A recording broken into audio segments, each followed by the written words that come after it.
is Anna, and today, oops, what did I touch here? Okay, I think we're good. My name is Anna, and today I'm going to show you how to make my favorite Millionaire shortbread. This is a delicious dessert recipe. It's a crusty, buttery shortbread crust, a caramel center, and topped off with a chocolate ganache. They're obviously very simple to make, and honestly, to me, this tastes kind of like a Twix, because that's what Twix are, like the Twix chocolate candy, and they taste pretty similar, but I think even better. So let me show you what I have going on here. First off, you want to preheat your oven to 350 degrees Fahrenheit, so make sure you start doing that. I have an 8x8 baking dish lined with some parchment paper, and let me show you what you're going to need as far as ingredients go. So for the crust, you're going to need some flour, salt, a little bit of granulated sugar. You're also going to need a little bit of vanilla extract. I know this is humongous. I have to transfer it into my little bottles. Listen, this vanilla extract is beautiful. This has been steeping for 2 years, and I can tell you that the smell and the flavor of this vanilla extract is extraordinary. It's so good. I haven't bought vanilla extract in so long because I usually make my own. That's not the point. Let's go back to the ingredients. You're going to need an egg yolk, and that's going to be for the crust. For the caramel layer, you're going to need some sweetened condensed milk. You're going to need a little more brown sugar. I have a little bit of light corn syrup. Normally you would use a golden syrup, but it's really hard for me to find here in my regular supermarket. And you're going to be a little more butter for the caramel layer, and then for the ganache you're just going to need some chocolate. I like to use really good quality bar chocolate. I have a mix of milk chocolate and dark chocolate. I have more milk than dark, but you can just semi-sweet chocolate will do. And I have a little bit of heavy cream. So that's pretty much all we're going to need as far as ingredients go. Okay, so first thing we're gonna do is cream our butter and sugar. We add the sugar. Now we mix. I'm gonna mix mine with a hand mixer. It's just easier for me. Okay, so this looks really good. It's really nice and fluffy, exactly how we want it. Okay, now we're going to add the egg yolk.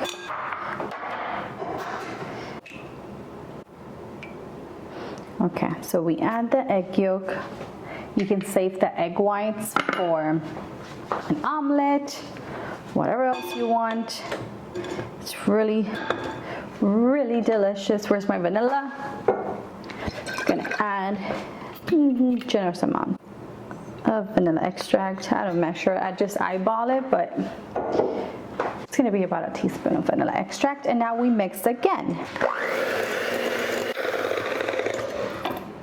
Okay, this is officially done. Now we add the flour and salt, and I'm just gonna, let me just use the back of my little spatula because I have the salt and the flour combined here. So we just want to give it a quick mix just before we add it.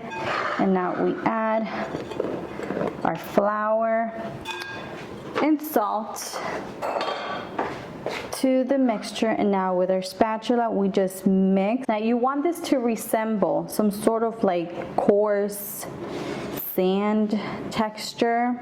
Just very gently mix everything together. Okay, this looks great. You just want it to come together. If you press it together and you can form a small little bowl, you are good to go, my friend. So now we gotta transfer this into our baking dish, right? And now we just want to pat it. Make sure, of course, that you're working with some clean hands. It's really important. I'm just gonna try to make it as even as I possibly can. Okay, this is great. This is what you want it to look like. Okay, so now I'm just gonna go with a fork, and I'm just gonna prick the crust Okay, and you want it to look something like this. So you can see, now this has to bake for 30-35 minutes in our preheated oven, just until the crust it's really nice and golden and delicious. So I'll show you what that looks like once we get there.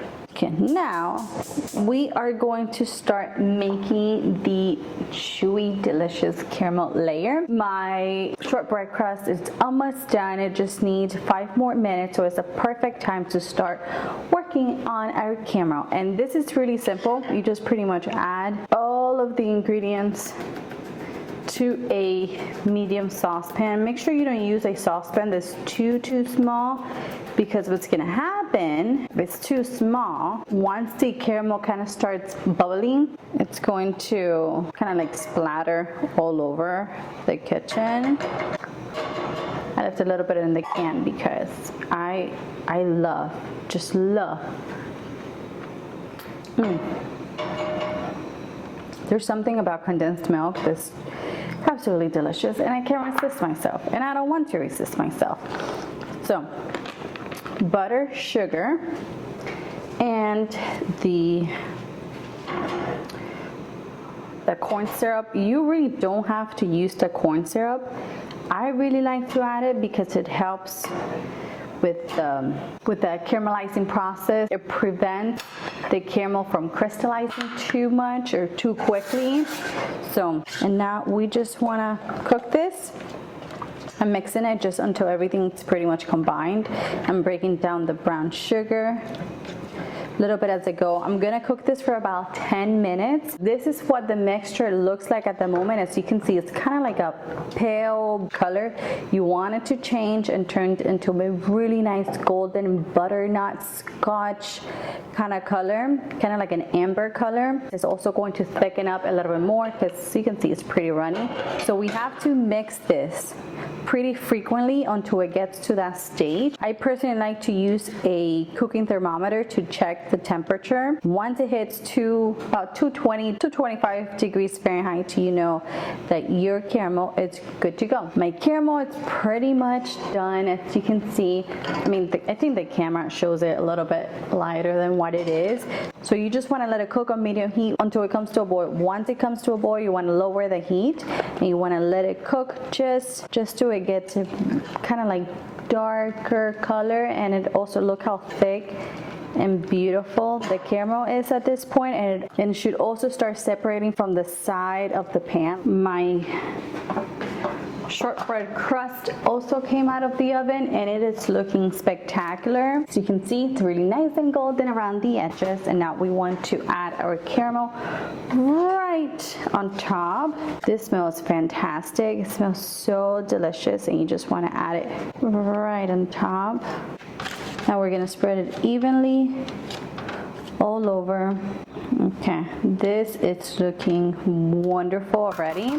Now the only bad thing, well, the hardest part is the waiting part. I'm going to let this come to room temperature before I pop it in the fridge. So it's gonna take about, I would say 30 minutes for it to come to room temperature, and then I'm gonna pop it in the fridge for another 10 minutes just until the caramel hardens, and then we can start working on our chocolate ganache. Let me show you what I have going on here.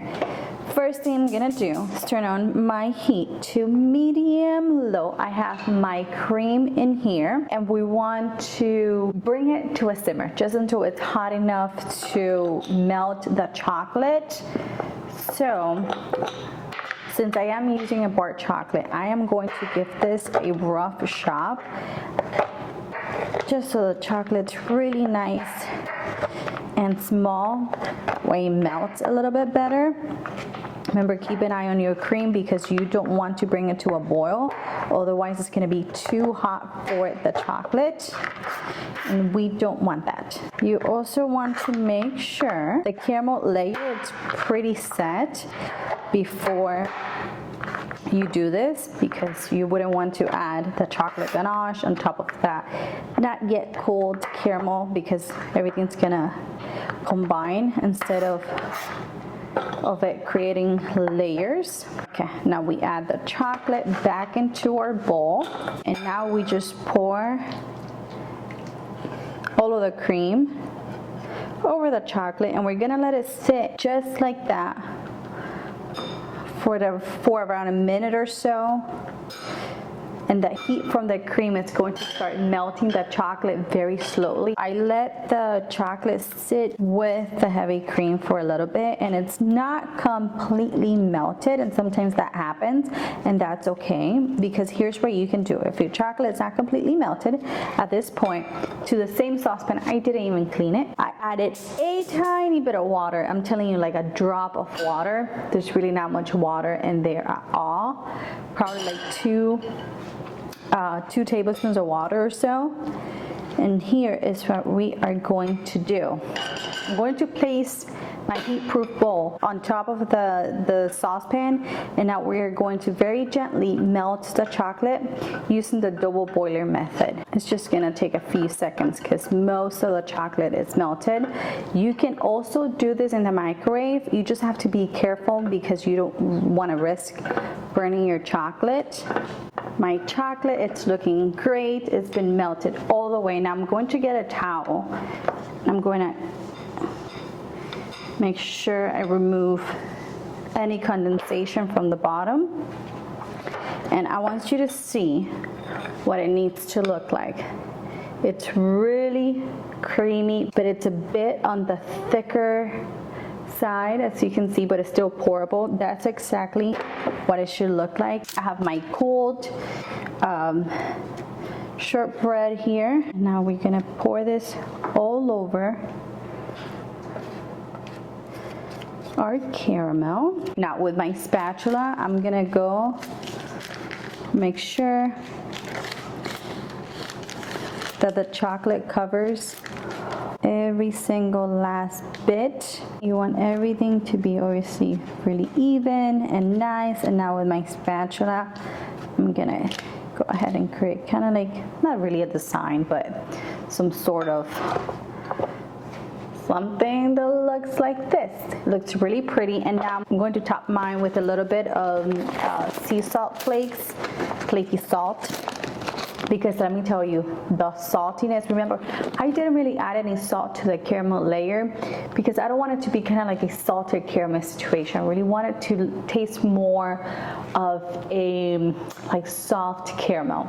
I don't know, it's hard to explain, but I do like to add a little bit of flaky salt on top just because it just enhances and elevates all the flavors. So just a tiny bit flaky salt on top. I like to break it with my fingers as I'm sprinkling on top. We have to let this cool in the fridge again, just until the chocolate is completely set. My Millionaire shortbread, it's finally done. It was in the fridge I had it there for about 20 minutes, and even so the chocolate is not completely set all the way yet, but I can't wait any longer. I gotta get eating because I love this. It's so wonderful.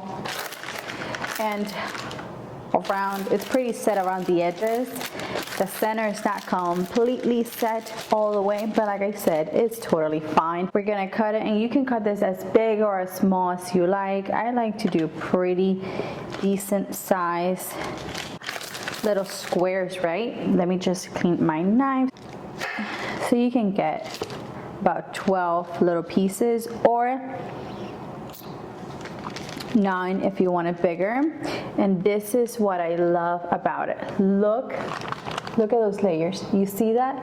Shortbread, caramel, chocolate. It's just perfection. And it's just wonderful.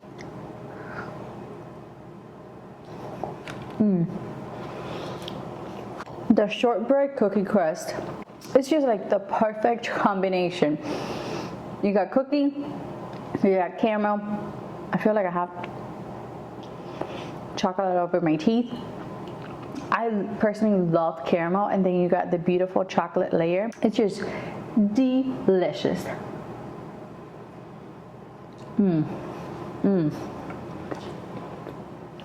I don't have any words to describe how incredible this is, so you're gonna have to make it so you can find out by yourself. Full written recipe on my website, anitasrecipes.com. You can find a link in the description box. There you're going to find the whole written recipe with all the measurements and instructions and everything you're going to need to make this delicious dessert. I hope you guys enjoy this recipe. Give me a thumbs up, subscribe to the channel, turn on your notification bell, and I'll see you in the next one. Bye bye.